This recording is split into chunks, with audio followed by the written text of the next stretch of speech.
Good morning. स्वागत है आपका कक्षा 10 सामाजिक विज्ञान के ज्योग्राफी पोर्शन का पहला अध्याय हम लोग चला रहे हैं। इसके 2 सेशन पहले हमने कंप्लीट कर दिए हैं। आज ये तीसरा सेशन है जिसका शीर्षक है संसाधन और विकास।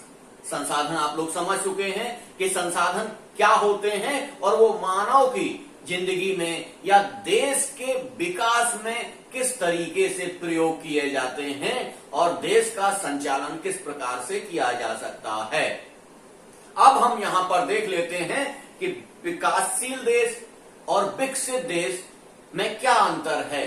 विकासशील देश वो देश होते हैं जिनके पास संसाधन तो उपलब्ध होते हैं लेकिन उनके पास टेक्नोलॉजी नहीं होती है। टेक्नोलॉजी ना होने के कारण वो अपने संसाधनों का भरपूर उपयोग नहीं कर पाते हैं, तो वो अपने रॉ मटेरियल बाहर भेजते हैं और वहां से बने हुए सामान को मंगाते हैं।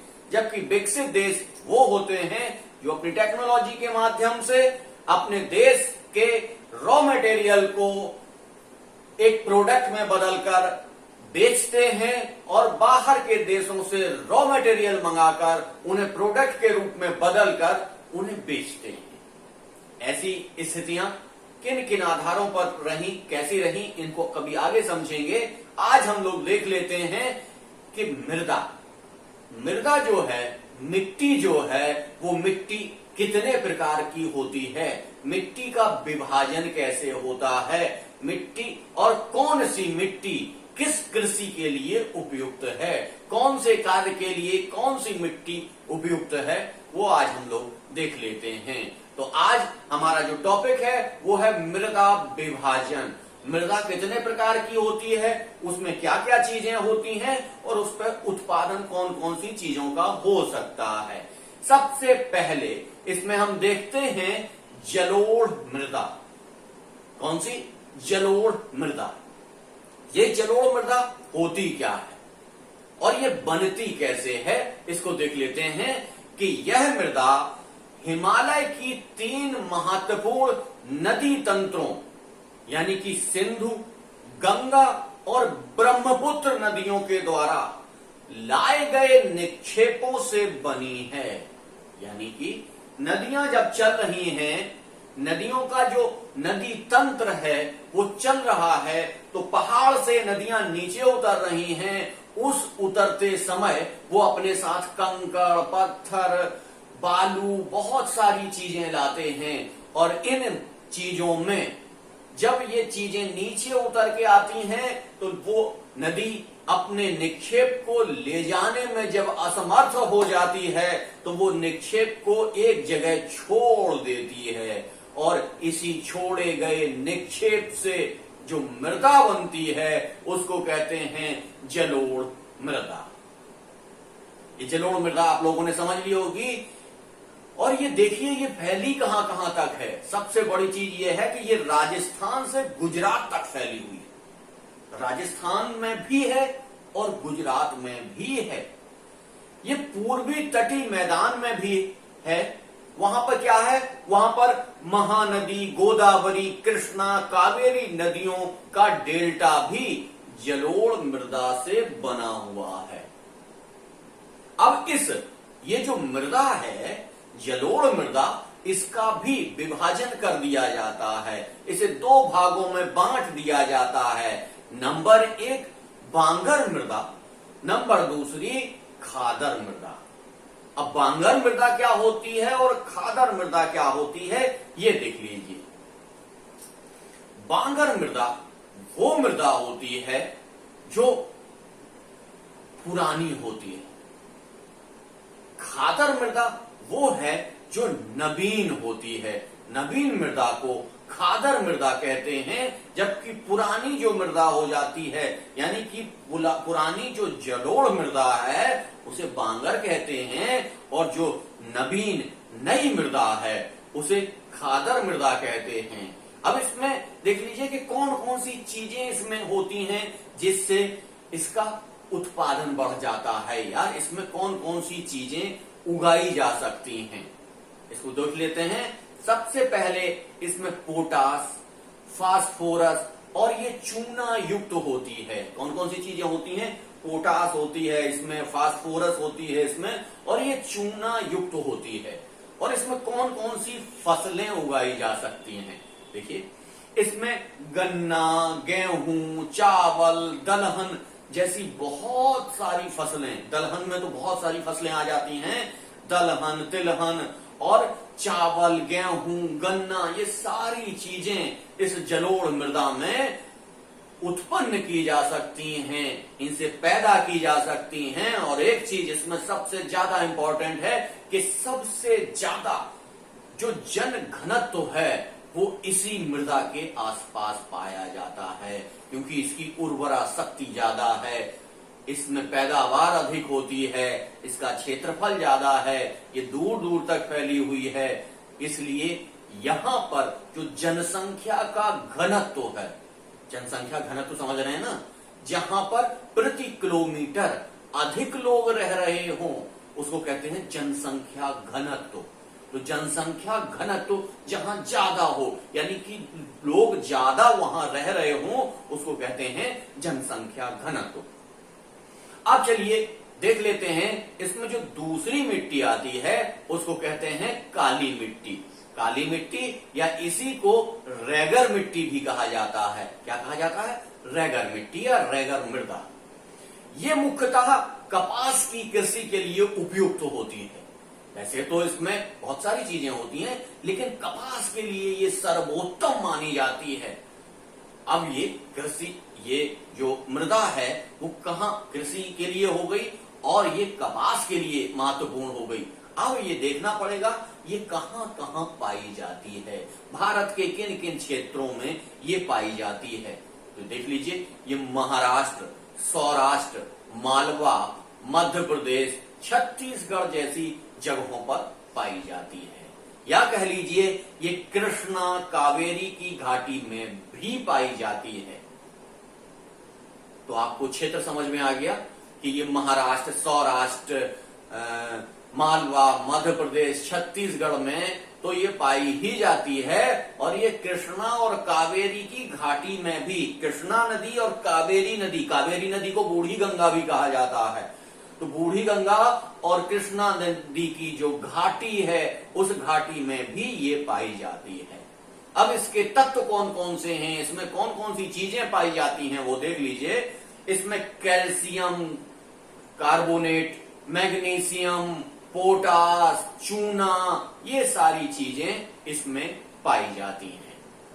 तो आपने समझ लिया कि ये किसके लिए, किस कृषि के लिए उपयुक्त है, किस क्षेत्र में पाई जाती है और इसमें कौन कौन से तत्व रहते हैं। अब जो अगला हमारा विभाजन है वो ये है लाल मिट्टी या पीली मिट्टी। लाल मिट्टी और पीली मिट्टी का जो विभाजन है उसको हम लोग पढ़ लेते हैं। इसको कहते हैं लाल मृदा। लाल मृदा यानी कि दक्खन के पूर्वी तथा दक्षिणी हिस्से में, दक्खन का जो पठार है, आपने बहुत नाम सुना होगा कि दक्खन का पठार, तो दक्षिण के पठार के पूर्वी तथा दक्षिणी हिस्सों में रवेदार आग्नेय चट्टानों के कम वर्षा वाले क्षेत्र में। अब आप देख लीजिए वर्षा का क्षेत्र क्या होता है। वर्षा, एक जगह पहाड़ होता है तो एक जगह तो बहुत सारी वर्षा होती है और दूसरी जगह वृष्टि छाया प्रदेश होता है, यानी कि दूसरी तरफ वर्षा नहीं होती है, वर्षा कम होती है। तो ये वही क्षेत्र है जहां पर आग्नेय चट्टाने हैं और वर्षा इसमें कम होती है और इसका कलर लाल हो जाता है या हल्का पीले कलर का हो जाता है। इसमें उत्पादन क्षमता, उर्वरक क्षमता बहुत कम होती है, ये थोड़ी सी पथरीली भी होती है। तो इस मिट्टी को बहुत ज्यादा उर्वरक या अच्छा नहीं माना जाता है। चलिए इसके अगले विभाजन हम लोग चलते हैं लेटराइट मृदा। लेटराइट मृदा कौन सी होती है इसको देख लेते हैं।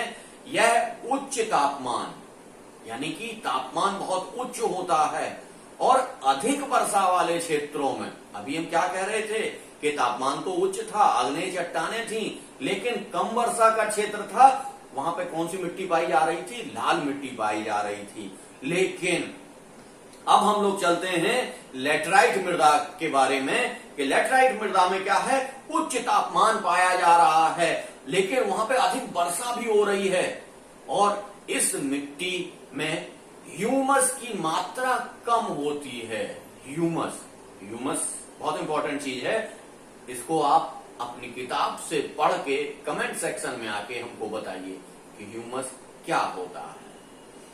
अगर सारी चीजें मैं ही बताता रहूंगा तो आप पढ़ने की प्रवृत्ति आपकी अपने तरफ से कम हो जाएगी, इसलिए ह्यूमस आप पता करिए और हमको कमेंट सेक्शन में आकर बताइए। अब देख लेते हैं कि ये मिट्टी कहां कहां पाई जाती है, किन किन प्रदेशों में पाई जाती है। तो ये कर्नाटक में, केरल में और तमिलनाडु में पाई जाती है। अब प्रश्न उठता है कि ये केरल में, कर्नाटक में और तमिलनाडु में तो पाई जाती है, लेकिन ये किस फसल के लिए फेवरेबल होती है या कौन सी फसल इसमें सबसे ज्यादा उत्पन्न होती है या ये किस फसल के लिए सबसे अच्छी होती है। तो इसको हम लोग देख लेते हैं। ये चाय, कॉफी तथा काजू के लिए बहुत अच्छी मानी जाती है। काजू ड्राई फ्रूट आपने देखा होगा, काजू हम लोग एक व्हाइट कलर का काजू खाते हैं, अधिकतर उत्तर प्रदेश, उत्तराखंड और दिल्ली में वही काजू मिलता है। लेकिन यदि आप कर्नाटक या गोवा साइड जाएं तो काजू की भी कई वैरायटियां होती हैं। तो बहुत सारे तरीके के काजू उत्पन्न किए जाते हैं। तो लेटराइट मृदा में चाय, कॉफी और काजू पैदा किए जाते हैं। अब आप देख लीजिए कि ये तो सारी मृदा हो गई, लेकिन अब मृदा को बचाने के लिए या मृदा को संरक्षित रखने के लिए क्या क्या उपाय किए जाते हैं। इसमें एक शब्दावली और आती है कि मृदा अपरदन। अपरदन क्या होता है? अपरदन का मतलब होता है क्षरण, यानी कि जिस स्थिति में वो है उस स्थिति से धीमे धीमे उसका क्षय होता चला जाता है और वो कई अनेक रूपों में आगे बढ़ जाती है। उसकी उर्वरा शक्ति कम हो जाती है। जैसे आप राजस्थान में देखिए, बहुत तेज हवाएं चलती हैं तो वहां पे क्या होता है, उसको कहेंगे पवन अपरदन, यानी कि हवा के द्वारा मृदा का अपरदन किया जा रहा है। हवा मिट्टी के ऊपरी कणों को उठाकर ले जा रही है और दूसरी जगह जाके छोड़ दे रही है। तो ये इसमें क्या हो रहा है, मृदा का अपरदन हो रहा है। मृदा अपने गुणों को खोती जा रही है। इन मृदा को के अपरदन को रोकने तथा इसको संरक्षण के लिए क्या क्या उपाय किए जा सकते हैं और भारत में किन उपायों के माध्यम से इस पर कार्य किया जा रहा है।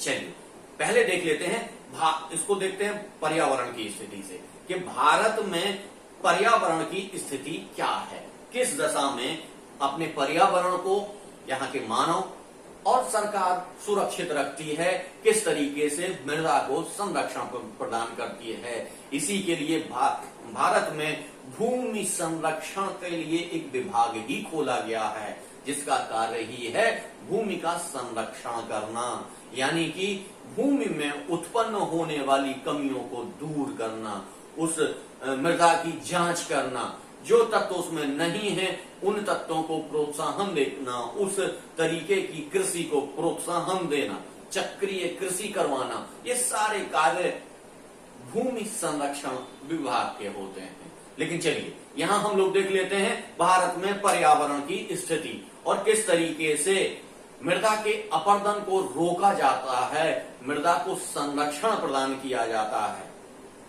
इसको एक उदाहरण से हम लोग समझ लेते हैं। क्या है ये उदाहरण, देख लेते हैं। सुखो माजरी गांव क्या है, सुखो माजरी गांव और झाबुआ जिले ने यह करके दिखाया है। झाबुआ जिला नाम सुना होगा आपने, जनजातीय जिला है झाबुआ जिला, और सुखो माजरी गांव ने यह करके दिखा दिया है कि भूमि का जो निम्नीकरण की प्रक्रिया है उसको पलटा जा सकता है, उसको बदला जा सकता है, उसमें बदलाव लाया जा सकता है।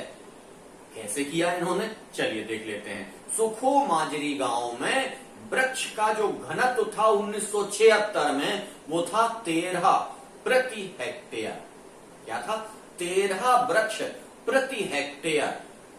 यानी कि सुखो माजरी जो गांव था उसके आसपास जो जंगल थे, या कह लीजिए जंगल भी नहीं थे, एक कह लीजिए जो वृक्षों की स्थिति थी, वो 1 हेक्टेयर में केवल 13 वृक्ष पाए जाते थे। 13 वृक्ष जब रहेंगे तो क्या होगा, मृदा का अपर्दन बहुत तेजी से होगा, वहां पे हवाएं बहुत तेज चलेंगी, और जब पानी बरसेगा तो पानी भी बहुत तेजी से बहेगा, तो मृदा अपर्दन भी होगा, जल अपर्दन भी होगा, और सारे प्रकार के अपर्दन भी इसमें होते रहेंगे। तो इन्होंने किया क्या कि 1976 में जो 13 प्रति हेक्टेयर था उसको बढ़ाया इन्होंने, और 1992 तक इसमें 1272 प्रति हेक्टेयर हो गया ये, यानी कि 1 हेक्टेयर में 1272 वृक्ष लगा दिए गए, उनका पोषण कर दिया गया, उन्हें जीवित रखा गया। तो जब ये वृक्ष बन के तैयार हो गए तो इन्होंने पवन अपर्दन या हवा अपर्दन, पानी के अपर्दन यानी कि जल अपर्दन, और सारी चीजें भूमि के जो निम्नीकरण के लिए, भूमि के ऊपरी सतह की जो उर्वरा शक्ति होती थी वो खिंच के कहीं चली जाती थी, उसको रोकने का इन्होंने प्रयास किया। तो देख लीजिए कि ये तो एक उदाहरण है, उदाहरण लोगों ने ऐसा करके दिखाया है, तो हम सारे लोग क्यों नहीं कर सकते हैं। समाज और जागरूक सरकार मिलकर ये कार्य कर सकती है। जैसे आप देखिए उत्तर प्रदेश सरकार ने लाखों लाख वृक्ष लगा दिए। ये वृक्ष जब, ये पेड़ जब वृक्ष बन जाएंगे, बहुत सारे पहले 4 साल पहले लगाए थे, फिर 3 साल पहले लगाए थे, फिर 2 साल पहले लगाए थे, फिर इस साल लगाए, तो ये सारे के सारे पौधे वृक्ष का रूप लेते चले जा रहे हैं। जब ये वृक्ष के रूप में परिवर्तित हो जाएंगे तो ये मृदा अपर्दन को पूरी तरीके से रोकेंगे। चलिए अगले उदाहरण की तरफ चलते हैं कि पर्यावरण का पुनर्जनन,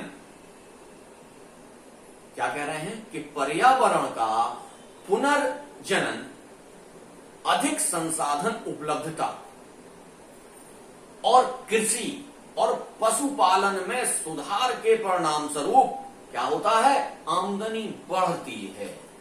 यानी कि पर्यावरण को हम ऐसा बनाते हैं जो अपने आप दोबारा उसका जनन हो जाता है, या दोबारा वो चीजें उग जाती हैं, या वो चीजें पैदा हो जाती हैं। तो इससे क्या होता है, इसमें क्या हो, पशुपालन में विकास होता है, इसमें कृषि में विकास होता है, और लोगों की आमदनी में बढ़ोतरी होती है, समाज में आर्थिक समृद्धि आती है।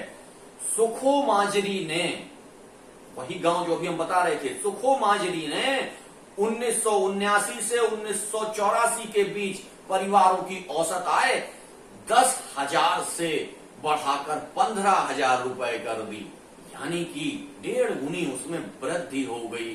तो ये सारी प्रक्रियाएं यदि किसान अपने खेत के चारों तरफ बाउंड्री वॉल पे कुछ पेड़ लगा दें, और उन पेड़ों को कुछ समय पश्चात, कुछ सालों के बाद जब उनको काट के बेचा जाता है तो वो बहुत महंगे बिकते हैं, और किसान की आय बहुत अधिक बढ़ जाती है। जैसे कि अभी सरकार का विजन है कि हम कृषकों की आमदनी 2 गुनी कर देंगे, तो 2 गुनी कर देंगे ऐसा थोड़ी है कि उनको घर बैठे हुए उतना पैसा भेज देंगे, ऐसा नहीं है। उनको जो पैसा दिया जा रहा है कृषक सम्मान निधि के द्वारा, उसका मुख्य उद्देश्य ये है कि आप ये कृषक सम्मान निधि लीजिए और इन पौधों को लगाइए, अपने पर्यावरण की देखभाल कीजिए, अपनी कृषि की देखभाल कीजिए, और एक समय ऐसा आएगा कि आपकी ये आमदनी बढ़कर 2 गुनी और 4 गुनी भी हो सकती है। चलिए आइए देखते हैं अगला कि पर्यावरण की पुनर्स्थापना के लिए लोगों द्वारा इसका प्रबंधन बहुत आवश्यक है। अगर लोग इसका प्रबंधन नहीं करेंगे तो सरकार इसका प्रबंधन नहीं कर सकती है। सरकार के पास बहुत सारे काम होते हैं, तो सरकार इसका प्रबंधन नहीं कर सकती है। सरकार आपको संसाधन उपलब्ध करा सकती है, लेकिन इसका प्रबंधन लोगों को ही करना पड़ेगा। चलिए मध्य प्रदेश सरकार का एक फैसला देख लेते हैं कि मध्य प्रदेश सरकार ने लोगों को स्वयं फैसला लेने का अधिकार दिया, और वे 29 लाख हेक्टेयर भूमि भारत का लगभग 1% क्षेत्रफल जो जल विभाजक प्रबंधन द्वारा हरा भरा बना रहे हैं। यानी कि एक बहुत बड़ी जगह दे दी गई। कितनी है? 29 लाख हेक्टेयर की जो भूमि है, जो बंजर पड़ी हुई थी, जो खराब पड़ी हुई थी, उस पर सरकार ने लोगों को फैसला लेने के लिए, लोगों को अपने तरह से काम करने के लिए प्रोत्साहित किया और उनको वो संसाधन उपलब्ध करवाए। तो आज वो भारत के क्षेत्रफल का लगभग 1% है। इस 1% क्षेत्र को लोग, समाज और जनता मिलकर उस क्षेत्र को हरा भरा कर रही है। और ये जो सूखा, बाढ़ जैसी प्राकृतिक आपदाएं होती हैं, उन आपदाओं से भी बचा जा सकता है पेड़ लगाकर, पर्यावरण सुरक्षित कर कर, पर्यावरण का संरक्षण कर और प्राकृतिक संसाधनों का लिमिटेड दोहन करके आप एक बहुत अच्छे विकास को जन्म दे सकते हैं। लगातार विकास करके, लगातार प्राकृतिक संसाधनों का अत्यधिक दोहन कर हम अपने विकास की तरफ नहीं, विनाश की तरफ बढ़ रहे हैं। मैं आपको बता दूं कि आज का टॉपिक यहीं तक, संसाधन और विकास अध्याय हमारा यहां पर समाप्त होता है। इस अध्याय में अब इससे ज्यादा पढ़ने की आवश्यकता नहीं है। और हाँ, आप लोग इसके क्वेश्चन आंसर के लिए एकदम परेशान मत होइएगा। इसके ऑब्जेक्टिव टाइप जो क्वेश्चन होंगे, उनकी पूरी सीरीज हम ये सिलेबस कंप्लीट होने के बाद करवाएंगे। सारा का सारा ऑब्जेक्टिव टाइप और जो लघु उत्तरी और दीर्घ उत्तरी यानी कि लॉन्ग आंसर टाइप और शॉर्ट आंसर टाइप के क्वेश्चन है, उनकी पीडीएफ भी आपको निःशुल्क उपलब्ध करा दी जाएगी। इसका एक भी पैसा आप लोगों से नहीं लिया जाएगा। लेकिन इसमें आपको भी हमारा सहयोग करना पड़ेगा। जिन स्टूडेंट्स ने हमारा चैनल सब्सक्राइब नहीं किया है, वो इसको सब्सक्राइब कर लें।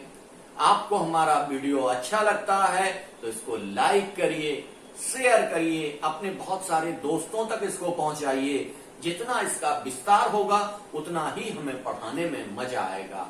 और कमेंट के माध्यम से ये बताइए आप कि आपको कौन सी चीज अच्छी लग रही है और कौन सा इसमें सुधार करना चाहिए। हम वैसे उसको आगे चलाते जाएंगे। धन्यवाद।